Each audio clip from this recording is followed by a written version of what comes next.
after 1,000 years minimum, or several thousands of years of generations, it took the Iblis that long to finally influence the children of Adam to commit their first act of shirk. And the shirk took over the world. Now this was the point when Allah subhanahu wa ta'ala sent down the first Rasool, Nuh alayhi salatu wasalam. 950 years calling to Allah subhanahu wa ta'ala. Oh people, say La ilaha illallah. Oh people, leave the worship that you are worshipping and turn to Allah Azza wa Jal. It was a prophet and it was a messenger, and he is from the Ulil Azmi min al-Rusul, from the top 5 prophets and messengers. Call to Allah subhanahu wa ta'ala day and night, in the open and closed, individually and groups. 950 years alayhi salam called to Allah non-stop. They did not want to listen. They wanted to carry on in their ways. And so we opened up the doors of the heavens with gushing water. The gates of the heavens just open and rain will come down. Not like a normal tap, but a big explosion just came down of water. Allah Azza wa Jal exploded from the grounds, springs with water coming out. The water of the sky and the water of the earth met together on a divine command. Bismillah, alhamdulillah, wassalatu wassalamu ala Rasulillah sallallahu alayhi wa ala alihi wa sahbihi wa man wala, amma ba'd. He was Nuh, the son of Lamech, the son of Metushelach, the son of Khanuch, who was Idris alayhi salatu wasalam. Idris is the father of the grandfather of Nuh. So Nuh is his 4th grandson to Idris alayhi salam. Nuh was the first messenger of Allah to the people of the world, and he is one of the 5 Ulul Azm. Ulul Azm are the greatest 5 of the Anbiya of Allah subhanahu wa ta'ala. Nuh is one of them. The other 4 are Sayyidina Muhammad sallallahu alayhi wasallam, Ibrahim, Musa and Isa. Peace be upon them all. At the time of Nuh alayhi salam, Nuh was the only Muslim worshipping Allah Azza wa Jal alone at that time. Everyone beside Nuh is a mushrik. So he said to them directly, "O my people, worship Allah alone. You have no deity besides Allah subhanahu wa ta'ala. Nobody worthy of worship besides Allah subhanahu wa ta'ala." He told them, "See you not how Allah has created 7 heavens one above the other, and has made the moon a light therein, and made the sun a lamp, and Allah has brought you forth from the dust of the earth. Afterwards He would return you into the earth and bring you forth again on the day of resurrection. And Allah has made for you the earth widespread, that you may go about therein, and broad roads." He was dealing with a very, very stubborn people. There were a people who had been blessed with wealth, and they had been blessed with good progeny, they had been blessed with a lot of good crops. And this was the reason why they became so stubborn, because everything was working. In fact, when Nuh alayhi salam came and started to preach, after he preached, that's when these things stopped. So there was a drought. And when the drought came, they said, "Why is this? All these years, we've been fine with good rain, good crops, good survival, right? And now this man comes along and everything gets damaged. So this man is the crook. He is the one that we need to kill or throw out of this community." He told his people, "I fear over you the punishment of that day, the great day. I fear that a punishment will overtake you." If you believe in this message, Allah will give your crops back. Why? He's talking to a civilization that is running on crops. Then he said to them, Allah will give you cattle back. He said to them, Allah will give you crops back. And he said to them, Allah will give your children. He will put blessings in your children. And then he said, "Oh my Lord, I called my people during the day and night, every single hour and minute of the day and night. Oh Allah, then I called them in the open. I called them in clothes, I called them in the day, I called them at night, I went to their houses, I went to their gatherings, I spoke to them individually, I spoke to them in groups, and my call to them only made them run away from me." He would be giving them dawah, he would be speaking to them. And they would put their fingers in the ears, or they would cover themselves with their clothes, and they would be arrogant and proud. If you are speaking to someone and he starts putting his fingers in his ears and he covers himself up and he acts arrogantly towards you, will you able to continue to talk to him? Nuh was doing this for 950 years. 950 years he is making dawah night and day, publicly and privately. And the more dawah he gives, the worse the situation would become. And the more animosity would become between him and his people. And the people are not listening to talk with. He is speaking to closed ears. But he had patience. The chiefs from amongst the people, they said, you are astray. This man is astray. Don't listen to him. He said, oh my people, I am not astray. I am a messenger from the Lord of the worlds. I am only conveying to you the messages of my own Rabb, and I am giving you advice. Ask forgiveness from your Lord. Verily, He is oft forgiving. And listen to the benefits of istighfar. He will send rain to you in abundance and give you increase in wealth and children, and bestow on you gardens and bestow on you rivers. They went on to argue with Nuh alayhi salatu wasalam. They say, you're just like a man. You're just a man like ourselves. Nothing special in you. You claim to be a messenger. You claim to be a prophet. But we see you just like us, an ordinary individual. You're drinking like us? You're eating like us? They said if Allah wanted to send somebody down to us, He would have sent an angel. Nuh alayhi salatu wasalam, he told his people, oh my people, I am not telling you that I am an angel. And I am not telling you that I own the treasures of the earth. And I am not saying that by following me you'll become loaded. And I don't know the unseen. So don't come and ask me what's behind the wall. And don't come and ask me what are these people going to have tomorrow. I am not claiming to know the unseen. The next thing that they did now was they started to offer Nuh alayhi salatu wasalam money. They thought they can bribe a prophet of Allah. Keep quiet. We'll give you money. How much do you want? Oh my people, I'm not going to ask any recompense from you. I don't want money for what I am teaching you. My reward is from none but Allah. It's been narrated that the maximum narration, it says that the followers of Nuh in 950 years did not exceed 80 people. For the call of 950 years, 24/7 work only gets 80 people. Some narration says even 10 people. 80 people in 950 years, you can work it out. In 100 years, how many? 1 or 2. Allahu Akbar. And this is an example for every da'iyah, that when you call to Allah, don't expect the whole world to follow you one day and night. Remember Nuh, 950 years for 80 people. And this is a prophet, this is a messenger who Allah subhanahu wa ta'ala had chosen to be the best of people in this world and the best of people in the hereafter, and accepted 80 followers. Who were we compared to Nuh alayhi salam? Who were these 80 people? What were their backgrounds? What were their positions and status in the community or in society? They weren't popular people. They weren't famous people. They weren't people who had high positions, such as the chief of a tribe or the leader of a nation. So the leaders, the wealthy and political leaders, influential men of the society, they came to Nuh and they said that, we do not see, rich, powerful people following you. Instead, we see the poor, destitute people following you.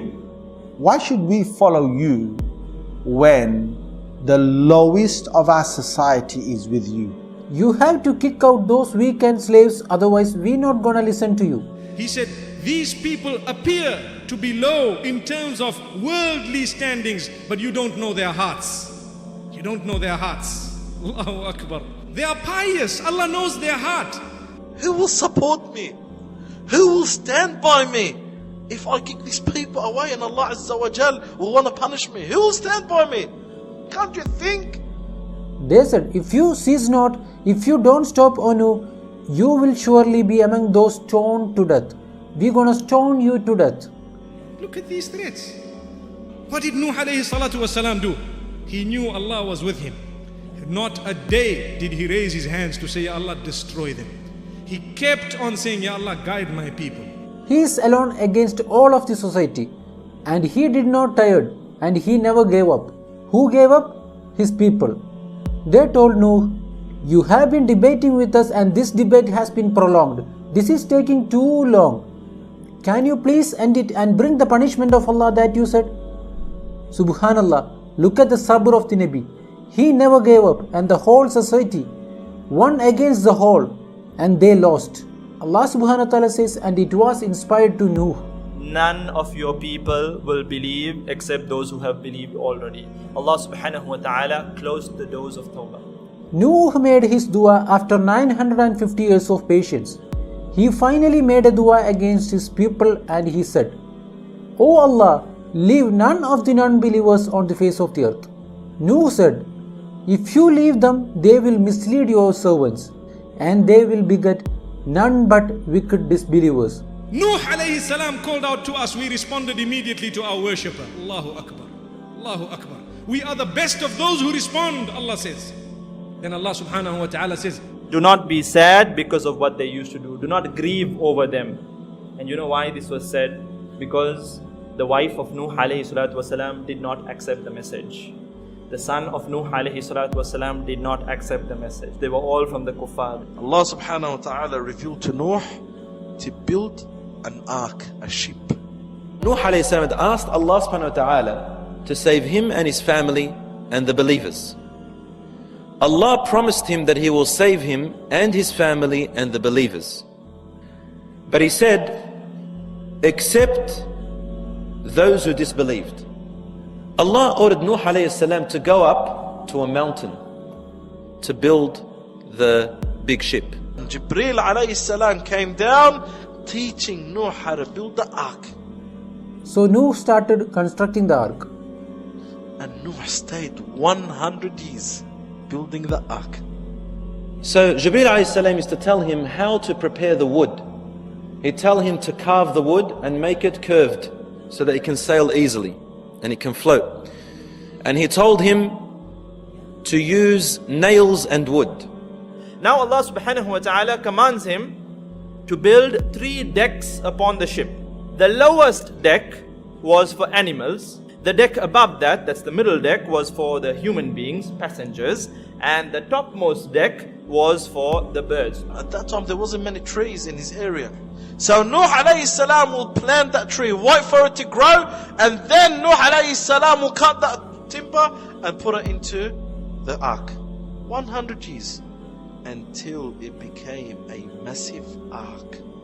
How massive? How big? Some of them say it was 80 yards long. Some of them say 100. And one extreme narration says 1,000 yards.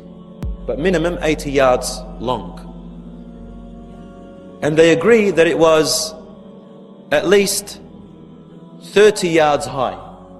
It wasn't an ark or a ship that's opened, it was closed. Because Allah told Nuh it was going to rain, so close it. As he was constructing the ship, whenever the chiefs of his people would pass by, they would make fun of him. They mocked at him. "Oh Nuh, did you become a carpenter after you're a prophet? We thought you're a prophet." And they'll mock him. And then they told him, "Oh Nuh, you build a ship in the middle of the desert over a mountain? There's something wrong with you. There is something wrong with you." Nuh told them, "If you mock at us, so do we mock at you likewise for your mocking. And you will know who it is on whom will come a torment that will cover him with disgrace, and on whom will fall a lasting torment." And Allah subhanahu wa ta'ala, He gave him a sign. When that sign takes place, take you and your family and your followers, and from every animal, different genders, male and female, and go into the ark. And Nuh alayhi salam waited for that sign. And that sign is what Allah subhanahu wa ta'ala said, when water starts to come out of the tanur, then that's the sign for you to go to the ark. Tanur is the old oven. And Nuh alayhi salam waited for that sign.